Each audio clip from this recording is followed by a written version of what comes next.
हकीकत कितनी बार भी बताई जाए उसका अंदाजा अभी किसानों को नहीं है और ना ही इस बात की जानकारी है कि नए कानून में लिखा क्या है। इसको एक बार फिर से समझने की कोशिश करते हैं। सरकार जो तीन बिल लाई है उसको लेकर किसान जो पूछ रहे हैं और जो जवाब मिल रहे हैं उनमें कितनी समानता है। एमएसपी का सिस्टम अभी जैसा है वैसा ही बना रहेगा। मंडियां जैसी अभी चल रही हैं वैसे ही आगे भी चलती रहेंगी। बस इतना बदलाव होगा, अगर कोई व्यापारी या कंपनी किसानों को एमएसपी से ज्यादा भाव देता है तो किसान मंडियों के बजाय उस व्यापारी को अपनी फसल बेच सकेगा। और ऐसा होगा तो किसान बिचौलियों से बच जाएगा, कमीशन खोरों के चंगुल से मुक्त हो जाएगा, अपनी मेहनत का पूरा पैसा किसान को ही मिलेगा।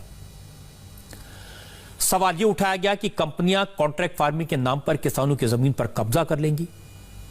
बिल में साफ लिखा है कॉन्ट्रैक्ट सिर्फ फसल की खरीद का होगा। किसान की जमीन लीज पर लेने, गिरवी रखने या खरीदने पर पाबंदी होगी। जैसे पंजाब में पेप्सिको, जो पेप्सी बनाने वाली कंपनी है, किसानों के साथ मिलकर कॉन्ट्रैक्ट फार्मिंग कर रही है। यही मॉडल पूरे देश में लागू हो जाएगा। एक बात यह कही गई कि किसानों से कंपनियां माल तो खरीद लेंगी, लेकिन भुगतान के लिए किसान कंपनी के पीछे पीछे भागेगा।